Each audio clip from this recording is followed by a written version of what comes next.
Nosotros, Jorge Cancino, un gusto saludarte, periodista, conductor del programa Hablemos de inmigración allá en Estados Unidos para Noticias Univisión, y la verdad, uno de los periodistas que mejor conoce el tema migratorio en México, en Estados Unidos. Jorge, muy buenas tardes, ¿cómo te va?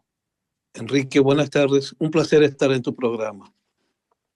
Oye, Jorge, bueno, nos enteramos el día de hoy que han comenzado vuelos de deportación utilizando pues los famosos aviones Hércules de la Fuerza Aérea Estadounidense hacia Así es. Guatemala, a El Salvador. O sea, la novedad ahí no es que haya vuelos de deportación, sino que se estén utilizando recursos militares para realizar estos traslados. También sabemos que CBP, la agencia encargada de aduanas y protección fronteriza y que administra las operaciones de ICE, de las redadas migratorias, ingresó a una escuela en Chicago, una escuela primaria, entiendo, en Chicago, no sé si para realizar una detención o como parte de una operación más amplia en la ciudad. En realidad lo que empezamos a ver ya son el arranque, ¿no? de estas decisiones y el endurecimiento de la política migratoria. Así es. Lo que estamos viendo es lo que ya prometieron en la campaña, lo que prometió el proyecto 2025 y también el desarrollo de las primeras órdenes ejecutivas. Hay amplios poderes para los agentes federales de inmigración para realizar operativos, pero lo que hay que entender, Enrique, es que un operativo no es cosa de simplemente llegar a un lugar a ver qué se casa.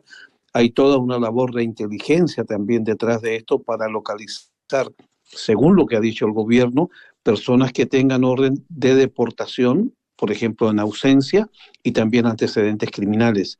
El punto es que las órdenes de deportación en ausencia, desde el 2015 al 2024, años fiscales, la Corte de Inmigración emitió 928.000 órdenes de deportación en ausencia, incluyendo menores de edad.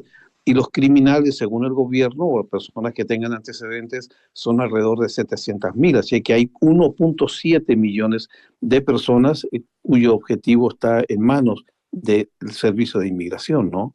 Sí.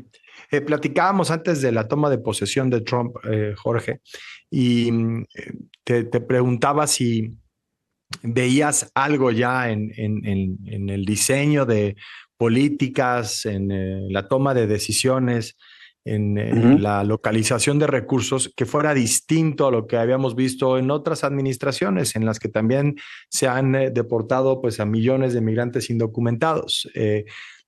Ya con el inicio de la administración, sobre todo en términos legales, ¿has visto modificaciones a la ley que te hagan pensar, que sugieran que la escala de estas operaciones sí será mayor a lo que hemos visto en el pasado?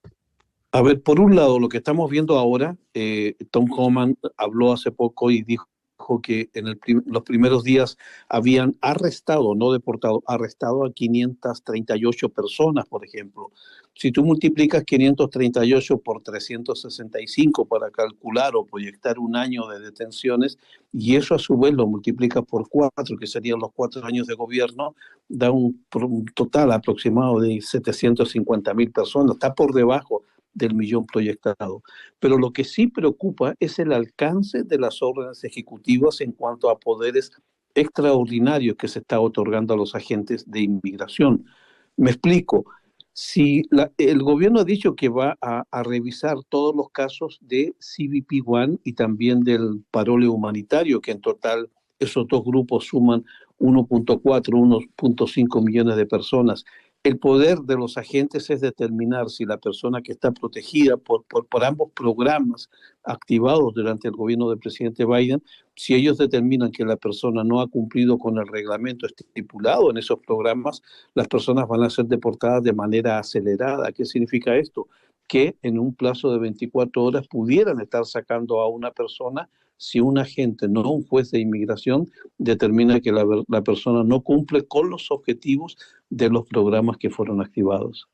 Sí. Sobre la reimplementación de permanecer en México, los Migrant Protection Protocols, Sí, MPP, sí. es una medida unilateral. También así en el discurso se vendió durante la primera administración del presidente Trump por parte del gobierno mexicano. Es decir, pues no estamos de acuerdo en que se realicen estos retornos en la frontera, pero pues es una decisión del gobierno estadounidense hacerlo de esa manera. Lo que te quiero preguntar es, ¿quiénes estarían sujetos a ser parte de esa política de permanecer en México? ¿Solamente nuevos solicitantes de asilo que estén llegando a la frontera o también las personas que, por ejemplo, en estos momentos ya están siendo, fueron procesadas, están en algún centro de migratorio en la frontera del lado estadounidense y van a ser retornadas a México? Hay muchas preguntas que todavía no tienen respuesta, Enrique. Por ejemplo, cuando el presidente Biden llegó a la Casa Blanca en 2021, había 1.2 millones de casos acumulados en la Corte de Inmigración. Hoy en día hay 3.7 millones. Esa enorme diferencia, la mayoría son de asilo. No se sabe todavía si esos casos van a continuar esperando en Estados Unidos o los van a movilizar. Es una pregunta que todavía no tiene respuesta. En cuanto a los 930,000 aproximadas de personas que entraron a través de CBP One, esas personas se supone que entraron para solicitar asilo. No se sabe todavía qué va a suceder con estas personas en aquellos que tengan el caso aún pendiente.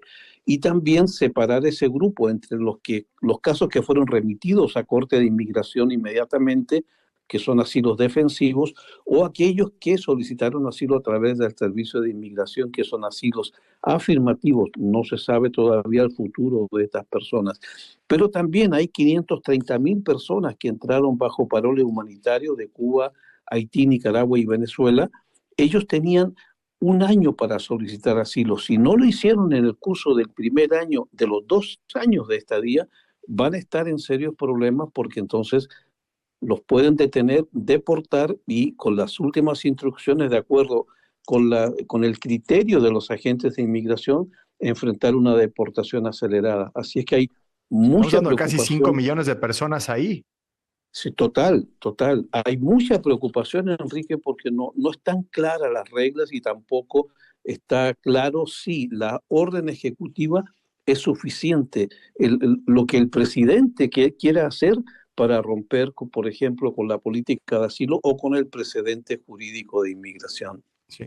Pero ahora, por lo que me dices, lo que entiendo, Jorge, es que se van a enfocar más en los nuevos arribos o gente que recientemente ha ingresado a Estados Unidos y no necesariamente en las comunidades en donde los migrantes ya llevan Claro, pues, décadas y han echado raíces ahí. claro, porque uno de los memorandos internos que se firmó en estos días cambiaron la regla o la política de la deportación acelerada, de la deportación expedita. Originalmente el programa indicaba que toda persona que lleve menos de 14 días en las primeras 100 millas de la frontera puede ser detenida y expulsada en tan solo 24 horas. Esa política ha vuelto a cambiar, ya había ocurrido lo mismo en el primer gobierno del presidente Trump y hoy en día esa política tiene alcance nacional. Y las personas que lleven menos de 2 años en Estados Unidos pueden ser deportadas de manera expedita sin presentar el caso ante un juez de inmigración. Imagínate tú la cantidad de personas que pudieran verse afectadas. Pues sí, sabemos cuánta gente entró sin documentos a Estados Unidos durante la administración de Biden. ¿Fueron 6 millones alrededor? ¿6 millones?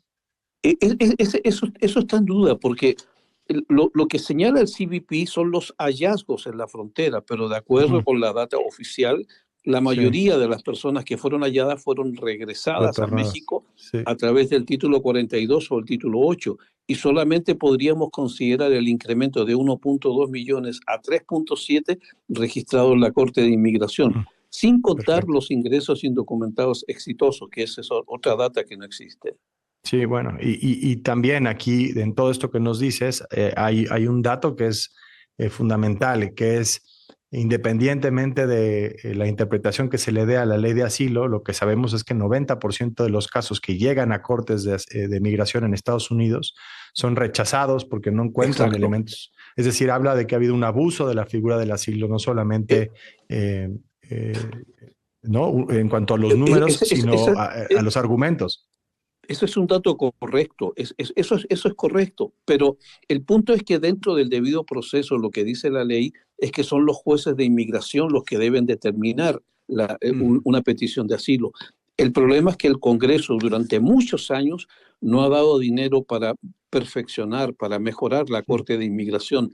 Solo hay 700 jueces y no es suficiente personal para atender esa cantidad de peticiones de asilo. El nudo está ahí, pero no hay voluntad política ni del Congreso ni de parte del Ejecutivo de mejorar esa situación.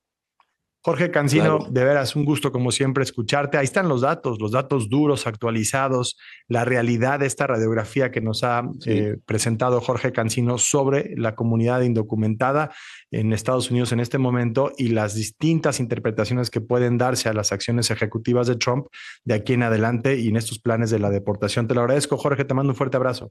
Te mando un abrazo, Enrique, saludos. Recibe las noticias más relevantes de México. Suscríbete aquí en Grupo Fórmula.